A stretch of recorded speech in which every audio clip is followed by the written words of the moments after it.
ભક્તો, અધિક માસના છેલ્લા બુધવારની દિવ્ય કથા સાંભળવા માત્રથી ઘરમાં કાયમ માટે રીતિ સિદ્ધિનો વાસ રહેશે। પણ આજે હું તમને જે કથા સંભળાવવા જઈ રહ્યો છું તે કોઈ સામાન્ય કથા નથી। આ એક એવી સત્ય ઘટના છે, એક એવું રહસ્ય છે જે સાંભળીને તમારા રૂવાણા ઊભા થઈ જશે। તમે વિચારતા હશો કે હું તમને કોઈ ચમત્કારની વાત કરીશ જ્યાં રાતોરાત કોઈ ગરીબ માણસ કરોડપતિ બની ગયો હોય। ના ભક્તો, આજે હું તમને એક એવા પરિવારની વાત કરવાનો છું જે અધિક માસના આજ છેલ્લા બુધવારે આજના જ દિવસે સંપૂર્ણપણે બરબાદ થઈ ગયો હતો। હા, તમે બરાબર સાંભળ્યું। અબજોની સંપત્તિ, જમીન જાગીર, નોકર ચાકર બધું જ રાખ થઈ ગયું હતું। આખો પરિવાર રસ્તા પર આવી ગયો હતો। સગા સંબંધીઓએ મોઢું ફેરવી લીધું હતું અને ગામના લોકો એમને જોઈને દરવાજા બંધ કરી દેતા હતા। પણ જરા ઊભા રહો, જો એ પરિવાર બરબાદ થઈ ગયો તો પછી હું આને દિવ્ય કથા શા માટે કહી રહ્યો છું? હું કેમ કહી રહ્યો છું કે આ કથા સાંભળવાથી રીતિ સિદ્ધિ ઘરમાં આવે છે? કારણ કે ભક્તો, એ બરબાદી કોઈ શ્રાપ ન હતો। એ બરબાદી તો મારા વિઘ્નહર્તા ગણપતિ બાપાની સૌથી મોટી કૃપા હતી। તમને એમ થશે કે કોઈનું બધું છીનવી જાય એમાં ભગવાનની કૃપા કેવી?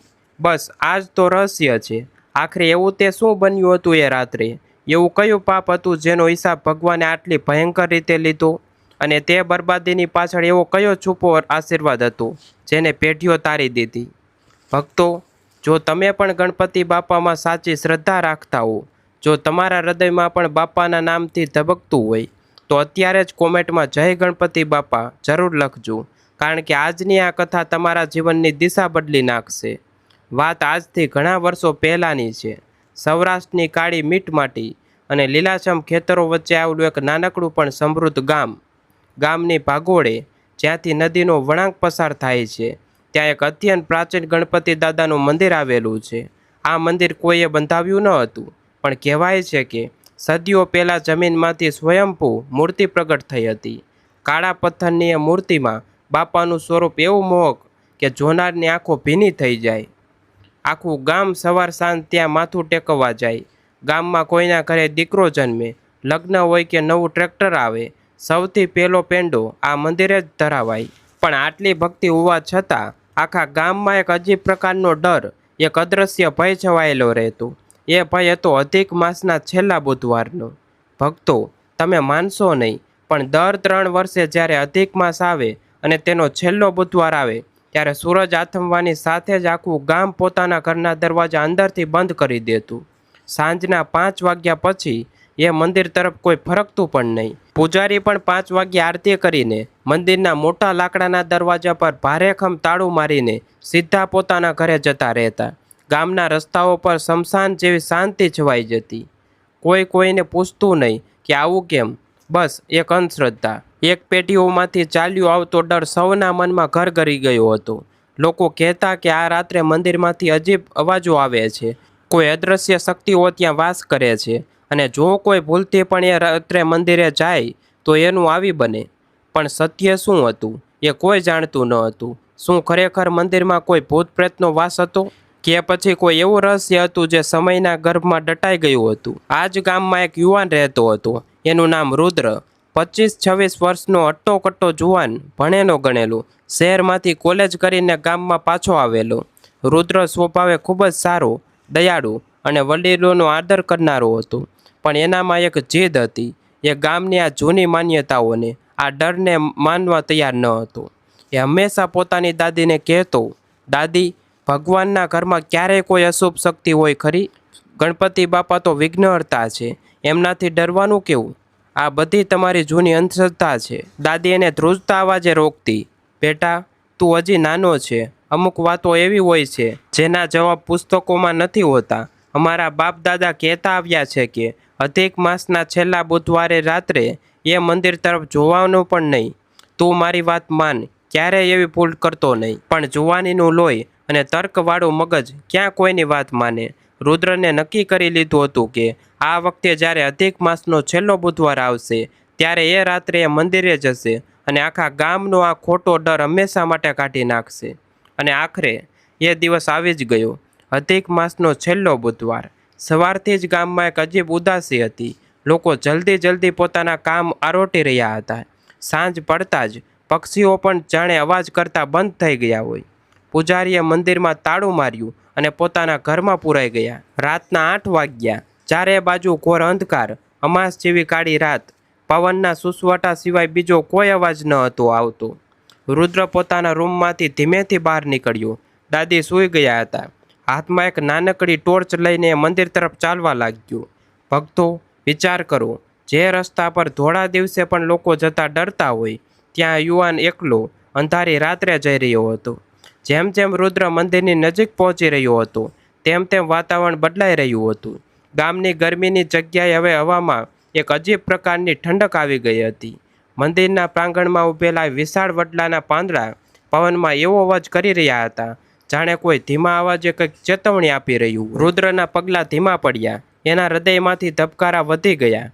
તર્ક ગમે તેટલો મજબૂત હોય, પણ જ્યારે અજાણ્યા ડરનો સામનો થાય ત્યારે સારા માણસની હિંમત તૂટી જાય છે. રુદ્ર મંદિરના પગથિયા પાસે પહોંચ્યું. વિશાળ લાકડાના દરવાજા પર પૂજારીથી મારેલું મોટું તાળું લટકી રહ્યું હતું. રુદ્રએ રાહતનો શ્વાસ લીધો અને વિચાર્યું, ચાલ, તાળું મારેલું છે, હવે અંદર જવાનો તો કોઈ રસ્તો જ નહીં. હું કાલે સવારે ગામવાળાને કહી દઈશ કે હું ત્યાં ગયો હતો અને ત્યાં કશું જ નથી. રુદ્ર પાછો ફરવા માટે જેવો ફર્યો, ત્યાં જ અચાનક કંઈક એવું થયું જેનાથી એના હોશ ઉડી ગયા. ખટ, એક ધીમો પણ સ્પષ્ટ અવાજ આવ્યો. રુદ્રએ પાછળ ફરીને જોયું. જે દરવાજા પર હમણાં જ એણે મોટું તાળું જોયું હતું, એ દરવાજો ધીમે ધીમે કડડડ અવાજ સાથે અંદરની તરફ ખુલી રહ્યો હતો. રુદ્રની આંખો ફાટી ગઈ. તાળું ક્યાં ગયું? અંદર કોણ છે?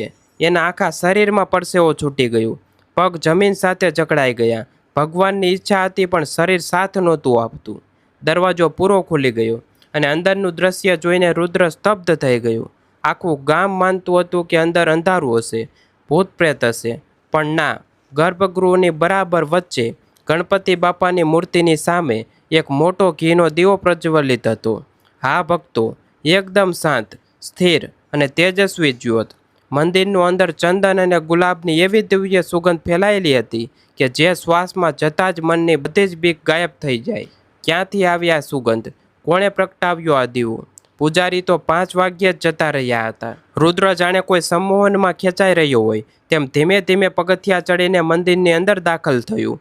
મંદિરની અંદરની શાંતિ કોઈ સ્મશાનની શાંતિ ન હતી, પણ એક એવી શાંતિ હતી જે ધ્યાનમાં બેઠેલા કોઈ ઋષિને અનુભવાતી હોય. દીવાના અજવાળામાં ગણપતિ બાપાની મૂર્તિ જાણે જીવંત લાગી રહી હતી. મૂર્તિ પર તાજા લાલ જાસૂદના ફૂલો ચડાવેલા હતા. ફૂલો પર પાણીના બિંદુઓ ચમકી રહ્યા હતા, જાણે કોઈએ હમણાં જ અભિષેક કર્યો હોય. રુદ્રનું તર્કતાળું મગજ હવે કામ કરતું બંધ થઈ ગયું હતું. એ ધીમા પગલે મૂર્તિની નજીક ગયો. અચાનક વાતાવરણમાં એક ધીમો મધુર અવાજ ગુંજવા લાગ્યો. ટીંગ ટીંગ ટીંગ, જાણે કોઈ અદૃશ્ય હાથ ધીમેથી ઘંટડી વગાડી રહ્યું હોય. રુદ્રએ ચારે બાજુ જોયું, પણ ત્યાં કોઈ જ નહોતું. એના મનમાં પ્રશ્નોનો વંટોળ ઊભો થયો. જો અહીં કોઈ નથી તો આ બધું કોણ કરી રહ્યું છે? ગામવાળા જે વાતથી ડરતા હતા એ તો કોઈ ભયાનક શક્તિ નહોતી, આ તો કોઈ દિવ્ય શક્તિનો અહેસાસ હતો. હજુ તો રુદ્ર આ બધું સમજવાનો પ્રયત્ન કરી રહ્યો હતો. ત્યાં જ પાછળથી એક ઘેરો, શાંત અને અત્યંત મધુર અવાજ આવ્યો. બેટા, તને બીક નથી લાગતી? રુદ્ર ચમકીને પાછળ ફર્યો. મંદિરના એક અંધારા ખૂણામાંથી એક વૃદ્ધ માણસ ધીમે ધીમે બહાર આવી રહ્યો હતો. સફેદ ધોતી, ખભા પર શાલ, હાથમાં એક લાકડી અને ચહેરા પર એવી ચમક જે હજારો દીવાઓ કરતાં પણ વધુ તેજસ્વી હતી. એમના માથાના વાળ સંપૂર્ણ સફેદ હતા, પણ ચહેરા પર એક અનોખું સ્મિત હતું. રુદ્રએ ડગલા પાછળ હટી ગયો. ડરતા ડરતા એણે પૂછ્યું, તમે કોણ છો? અને આટલી રાત્રે અહીં બંધ મંદિરમાં શું કરો છો? આ દીવો તમે પ્રગટાવ્યો છે? વૃદ્ધ માણસે રુદ્રના એકમાત્ર પ્રશ્નનો સીધો જવાબ ન આપ્યો. તે ધીમા પગલે રુદ્રની નજીક આવ્યા. એની આંખોમાં સીધું જોયું અને એકદમ શાંતિથી પૂછ્યું, બેટા, તને ખબર છે આજે કયો દિવસ છે? રુદ્ર થોડો અચકાયો અને બોલ્યો, હા, આજે અધિક માસનો છેલ્લો બુધવાર છે. આ સાંભળતા જ વૃદ્ધના ચહેરા પરનું સ્મિત વધુ ઘેરું બન્યું. એમણે ગણપતિ બાપાની મૂર્તિ તરફ જોયું અને પછી રુદ્ર તરફ જોઈને બોલ્યા, બરાબર, અધિક માસનો છેલ્લો બુધવાર. પણ શું તું જાણે છે કે આખું ગામ આ દિવસથી કેમ ડરે છે? શા માટે કોઈ અહીં આવવાની હિંમત નથી કરતું? રુદ્રએ નામાં માથું હલાવ્યું. ભક્તો, અધિક માસના છેલ્લા બુધવારનું મહત્ત્વ તમે પહેલાં ક્યારેય સાંભળ્યું છે? જો ન સાંભળ્યું હોય તો હવે જે વાત આવવાની છે તે તમારા હૃદયને સ્પર્શી જશે. જો તમે અંત સુધી આ કથા સાંભળશો તો અંતમાં એક અત્યંત મહત્વપૂર્ણ સંદેશ મળશે જે કદાચ તમારા જીવનની મુશ્કેલીઓનો અંત લાવી શકે છે. વૃદ્ધ માણસ મંદિરના ઓટલા પર બેસી ગયા. એમણે રુદ્રને પણ ઈશારાથી પોતાની પાસે બેસવા કહ્યું. રુદ્ર જાણે કોઈ જાદુઈ અસરમાં હોય એમ ચૂપચાપ એમની સામે બેસી ગયો. વૃદ્ધે પોતાની આંખો બંધ કરી, જાણે ભૂતકાળના કોઈ ઊંડા કૂવામાં ડૂબકી લગાવી રહ્યા હોય. પછી એમણે ધીમા અવાજે બોલવાનું શરૂ કર્યું. દીકરા, આ કોઈ અંધશ્રદ્ધા નથી. આ ગામનો ડર ખોટો નથી. આજથી બરાબર 40 વર્ષ પહેલાં આ જ મંદિરમાં આ જ અધિક માસના છેલ્લા બુધવારે એક એવી ઘટના ઘટી હતી જેણે આખા ગામનો ઇતિહાસ બદલી નાખ્યો હતો. રુદ્ર એકધાન થઈને સાંભળી રહ્યો હતો. એના મનમાં ઉત્સુકતા વધતી જતી હતી. કોણ હતા એ લોકો? શું થયું હતું 40 વર્ષ પહેલાં? વૃદ્ધે આગળ કહ્યું. 40 વર્ષ પહેલાં આ ગામમાં એક ખૂબ જ ધનવાન પરિવાર રહેતો હતો. એમની પાસે એટલી સંપત્તિ હતી કે જો એ ચાહે તો આખા ગામને ખરીદી શકે. જમીનો, સોના ચાંદીના ભંડાર, વેપાર બધું જ હતું. એમના ઘરમાં લક્ષ્મીજી જાણે એમના આંગણામાં પાણી ભરતા હતા. પણ બેટા, કહેવાય છે ને કે જ્યારે સંપત્તિ આવે છે ત્યારે જો માથે સંસ્કાર ન હોય તો એ સંપત્તિ વિનાશ નોતરે છે. એ પરિવારના મુખિયાના મનમાં એવો અહંકાર આવી ગયો હતો કે તે પોતાને ભગવાનથી પણ મોટો સમજવા લાગ્યો હતો. એ માનતો હતો કે એના પૈસાથી જ આ દુનિયા ચાલે છે. ગરીબોને કચડવા, મજૂરોનું શોષણ કરવું અને પોતાના પૈસાનો દેખાડો કરવો એ જ એનો ધર્મ બની ગયો હતો. રુદ્રના મનમાં પ્રશ્ન ઉઠ્યો, પણ દાદા, એમાં મંદિર અને આ બુધવારને શું સંબંધ? વૃદ્ધે ઊંડો નિશ્વાસો નાખ્યો અને કહ્યું, સંબંધ છે બેટા, બહુ ઊંડો સંબંધ છે. 40 વર્ષ પહેલાં જ્યારે અધિક માસનો છેલ્લો બુધવાર આવ્યો ત્યારે એ અહંકારી મુખિયાએ આખા ગામને જમણવારનું આમંત્રણ આપ્યું. એ જમણવાર કોઈ ધાર્મિક હેતુથી નહોતું આપ્યું, પણ આસપાસના ગામોમાં પોતાની દોલતનું પ્રદર્શન કરવા માટે રખાયો હતો. 56 ભોગ બન્યા હતા. ગામના ચોકમાં મોટો મંડપ બંધાયો હતો. પણ એ જ દિવસે બપોરે એક ગરીબ, ફાટેલા કપડાં પહેરેલો સાધુ એમના આંગણે આવ્યો. સાધુના ચહેરા પર ભૂખ હતી, પણ આંખોમાં એક અનોખું તેજ હતું. સાધુએ 2 હાથ જોડીને મુખિયાને કહ્યું, શેઠ, ગણપતિ બાપાના નામે થોડું અન્ન આપો. 3 દિવસથી ભૂખ્યો છું. અધિક માસનો છેલ્લો બુધવાર છે. બાપા તમારું કલ્યાણ કરશે. પણ એ અહંકારી મુખિયાની આંખો પર તો પૈસાનો પડદો પડેલો હતો. એણે સાધુનું અપમાન કર્યું, ધક્કો મારીને એને ઘરની બહાર કાઢી મૂક્યો અને અભિમાનથી બબડી ઉઠ્યો, મારું કલ્યાણ કરવાવાળો તારો ગણપતિ કોણ છે? મારી પાસે એટલી દોલત છે કે મારે કોઈ ભગવાનની જરૂર નથી. જા અહીંથી. આ જમણવાર મારા મહેમાનો માટે છે, તારા જેવા ભિખારીઓ માટે નહીં. ભક્તો, કલ્પના કરો એ દ્રશ્યની. અન્નદાતા પરમાત્માના નામે માંગવા આવેલા એક ભૂખ્યા જીવને ધક્કો માર્યો. અહંકારની આ ચરમસીમા હતી. વૃદ્ધનો અવાજ હવે થોડો કઠોર બની ગયો હતો. રુદ્રના શરીરમાંથી એક ધ્રુજારી પસાર થઈ ગઈ. વૃદ્ધે થોડો વિરામ લીધો. મંદિરના પ્રજ્વલિત દીવાની જ્યોત જાણે એમના શબ્દો સાથે તાલ મિલાવી રહી હતી. અને પછી શું થયું દાદા? રુદ્રથી રહેવાયું નહીં. એણે અધીરાઈથી પૂછ્યું. વૃદ્ધે ધીમેથી માથું હલાવ્યું અને કહ્યું, જે થવાનું હતું તે જ થયું દીકરા. પર્વતમાં ક્યારેય લાકડી લઈને મારવા નથી આવતો. એ જ્યારે માર મારે છે ને ત્યારે અવાજ નથી થતો. એ સાધુ તો ત્યાંથી રડતો રડતો ગણપતિ બાપાનું નામ લેતો જતો રહ્યો, પણ સાંજ પડતા પડતામાં તો એ પરિવારનો વિનાશ શરૂ થઈ ગયો. એ જ રાત્રે, એટલે કે અધિક માસના છેલ્લા બુધવારની રાત્રે, એમના ગોડાઉનમાં એવી ભયંકર આગ લાગી કે અનાજના બધા જ ભંડાર બળીને ખાખ થઈ ગયા. બીજા દિવસે એમના મુનિમ ભાગી ગયા. વેપારમાં મોટું નુકસાન આવ્યું. ધીમે ધીમે એમના ખેતરોમાં પાક નિષ્ફળ જવા લાગ્યો. દેવું એટલું વધી ગયું કે હવેલી વેચવી પડી. જે મુખિયાને પોતાના પૈસા પર ઘમંડ હતો, એ જ મુખિયાના પરિવારના સભ્યો એકબીજા સાથે ઝઘડવા લાગ્યા. ઘરમાંથી શાંતિ હંમેશા માટે ચાલી ગઈ. રોગ અને બીમારીઓએ એમના શરીરમાં ઘર કરી લીધું. માત્ર 3 જ મહિનામાં, હા ભક્તો, માત્ર 3 જ મહિનામાં એ આખો પરિવાર રસ્તા પર આવી ગયો. જે લોકો એમની ખુશામત કરતા હતા એમને જ મોટું ફેરવી લીધું.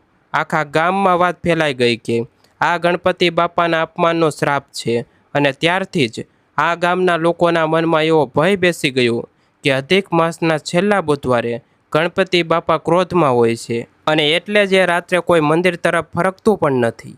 વૃદ્ધની વાત પૂરી થઈ. વાતાવરણમાં એક ભારેખમ શાંતિ છવાઈ ગઈ. રુદ્રનું મન વિચારોના વમળમાં અટકાઈ ગયું હતું.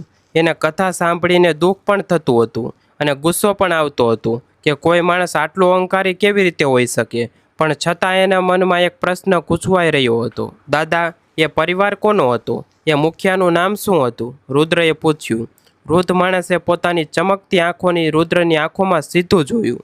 વાતાવરણ એકદમ થંભી ગયું. પવનનો અવાજ પણ બંધ થઈ ગયો. મંદિરમાં વાગતી ઘંટડીનો ધીમો અવાજ અચાનક બંધ થઈ ગયો. વૃદ્ધે ધીમા પણ અત્યંત સ્પષ્ટ અવાજે કહ્યું, એ મુખિયાનું નામ હતું રમાકાંત દેસાઈ. આ નામ સાંભળતા જ જાણે રુદ્રના માથા પર વીજળી પડી. એનું આખું શરીર શૂન્ય થઈ ગયું. શ્વાસ ગળામાં અટકી ગયું. પગ તળેથી જમીન સરકી ગઈ. રમાકાંત દેસાઈ? આ કોઈ અજાણ્યું નામ નહોતું. આ તો એના પોતાના સગા દાદાનું નામ હતું, જે દાદાએ એણે ક્યારે જોયા નહોતા, પણ જેમના વિશે એણે દાદી પાસેથી થોડી ઘણી વાતો સાંભળી હતી. રુદ્રની આંખોમાંથી દળદળ કરતા આંસુ વહેવા લાગ્યા. એનો અવાજ ફાટી ગયો. દાદા, આ તમે શું કહી રહ્યા છો? રમાકાંત દેસાઈ? એ તો મારા દાદા હતા. એટલે કે જે પરિવાર બરબાદ થયો, જેણે ગણપતિ બાપાનું અપમાન કર્યું, એ જ મારો પરિવાર હતો? વૃદ્ધ માણસે અત્યંત કરુણાભરી નજરે રુદ્ર તરફ જોયું અને માત્ર એટલું જ કહ્યું, હા દીકરા, એ તારો જ પરિવાર હતો અને એટલે જ આજે નિયતિ તને અહીં ખેંચીને લાવી છે. રુદ્ર જાણે તૂટી પડ્યો. એણે હવે સમજાઈ રહ્યું હતું કે શા માટે એનો પરિવાર આટલા વર્ષોથી ગરીબીમાં સબળી રહ્યો હતો. શા માટે તેના પિતા આખી જિંદગી મજૂરી કરીને પણ 2 ટકનું પૂરું જમી શકતા નહોતા. શા માટે એની દાદી અધિક માસના બુધવારથી આટલું ડરતી હતી. એ બધો જ ડર, એ બધી જ ગરીબી, એ બધી જ અશાંતિ એના દાદાના એક અહંકારનું પરિણામ હતું. ભક્તો, જરા વિચાર કરો એ યુવાનની મનોસ્થિતિની. જે યુવાન આખી દુનિયાને બદલવા નીકળ્યો હતો, અંધશ્રદ્ધાનો નાશ કરવા નીકળ્યો હતો, એને આજે ખબર પડી કે એના પોતાના જ લોહીમાં અહંકારનું પાપ પડેલું છે. રુદ્ર ધ્રુસકે રડવા લાગ્યો. એણે પોતાના બંને હાથ જોડીને ગણપતિ બાપાની મૂર્તિ સામે માથું ટેકવી દીધું. હે બાપા, અમને માફ કરી દો. મારા દાદાની ભૂલની સજા મારા પરિવારને, મારા પિતાને, મારી દાદીને ન આપો. હું તમારા ચરણોમાં ક્ષમા માગું છું. રુદ્રનો અવાજ આખા મંદિરમાં ગુંજી રહ્યો હતો. એના આંસુઓથી મંદિરની ફર્શ ભીની થઈ રહી હતી.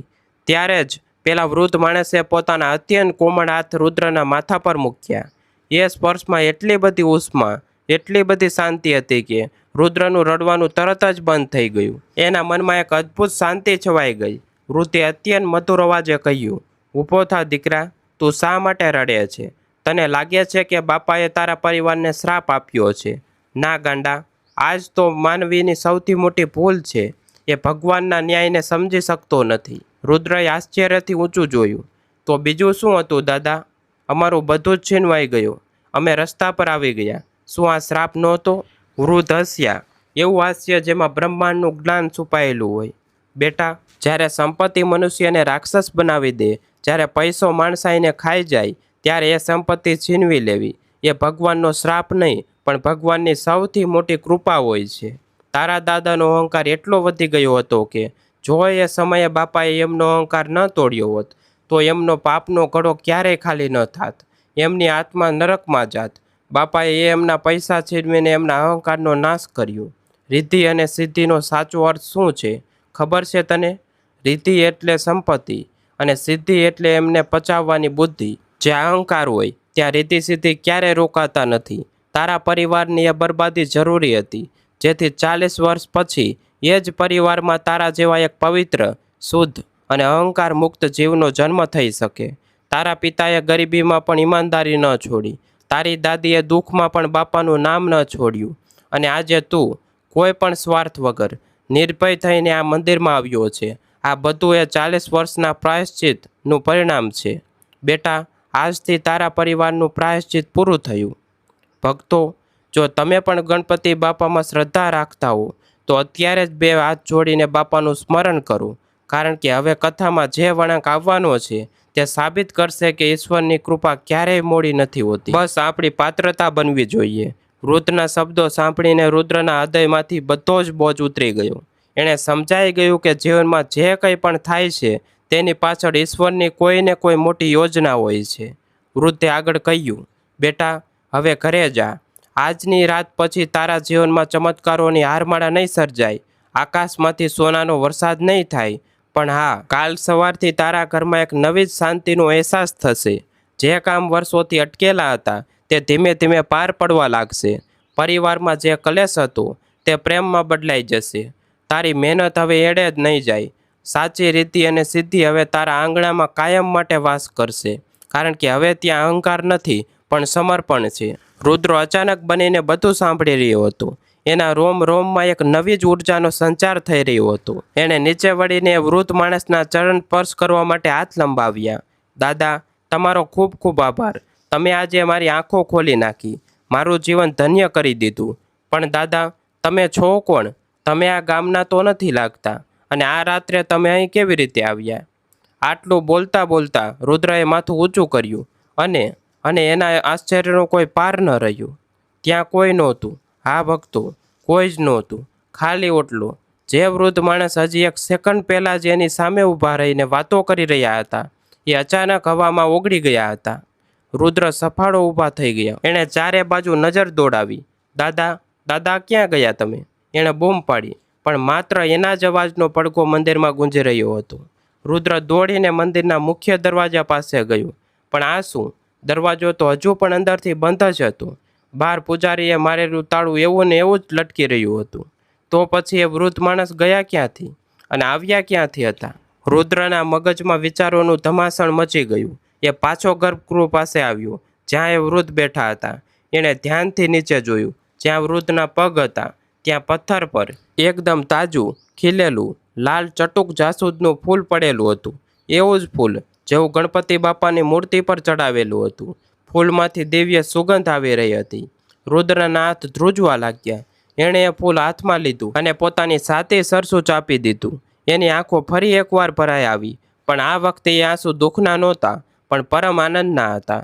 એ સમજી ચૂક્યો હતો કે એ વૃદ્ધ બીજું કોઈ નહીં, પણ સ્વયં મારા વિઘ્ન હતા, મારા મંગલમૂર્તિ ગણપતિ બાપા જ હતા, જે પોતાના ભક્તને 40 વર્ષના શ્રાપમાંથી મુક્ત કરવા માટે, એક સત્યનું જ્ઞાન આપવા માટે માનવ સ્વરૂપે આવ્યા હતા.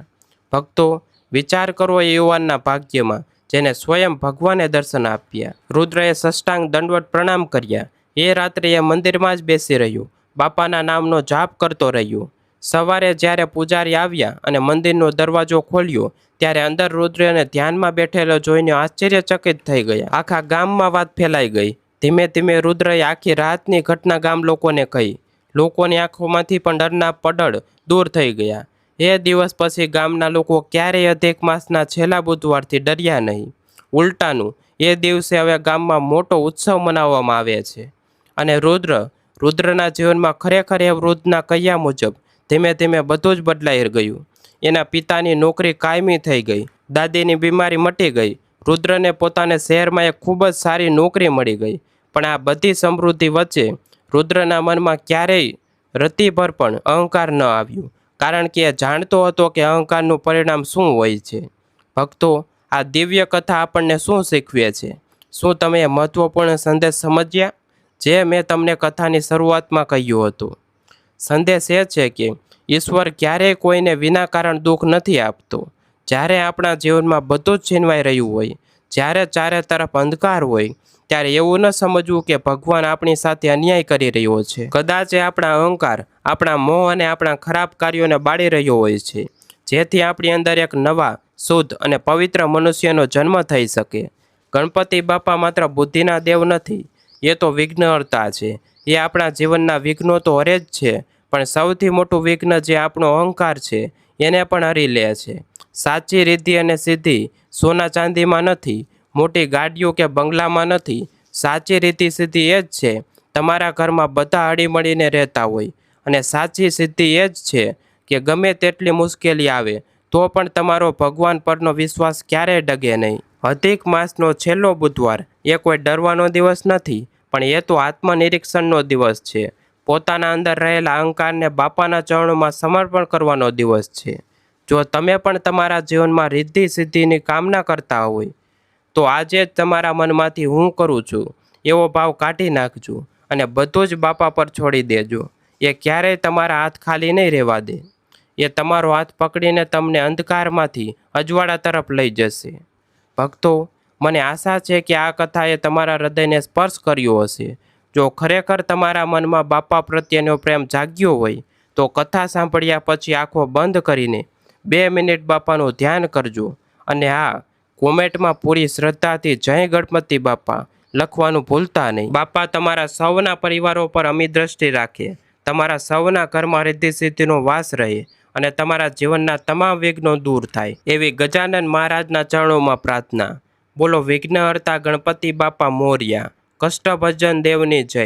ઓમ ગમ ગણપતે નમો નમઃ. શ્રી સિદ્ધિ વિનાયક નમો નમઃ. અષ્ટો વિનાયક નમો નમઃ. ગણપતિ બાપા મોર્યા. માણસની જિંદગીમાં ક્યારેક એવા વળાંક આવે છે જ્યારે તેનું એમ લાગે છે કે બધું જ પૂરું થઈ ગયું છે. પણ યાદ રાખજો ભક્તો, જ્યાં પૂર્ણ વિરામ હોય છે ત્યાંથી જ ઈશ્વર એક નવી વાક્ય રચના શરૂ કરે છે. રુદ્રના પરિવારની વાર્તા એ માત્ર એક ગામની વાર્તા નથી, એ આપણા સૌના જીવનનું દર્પણ છે. આપણે સૌ રોજબરોજના જીવનમાં કેટલીક વાર અજાણતા જ અહંકાર કરી બેસીએ છીએ. મેં આટલું કરાયું, મારા આટલો મોટો હોદ્દો છે, મારા વગર આ ઘર કે કંપની ચાલી શકે તેમ નથી. આ બધા જ અહંકારના નાના નાના સ્વરૂપો છે.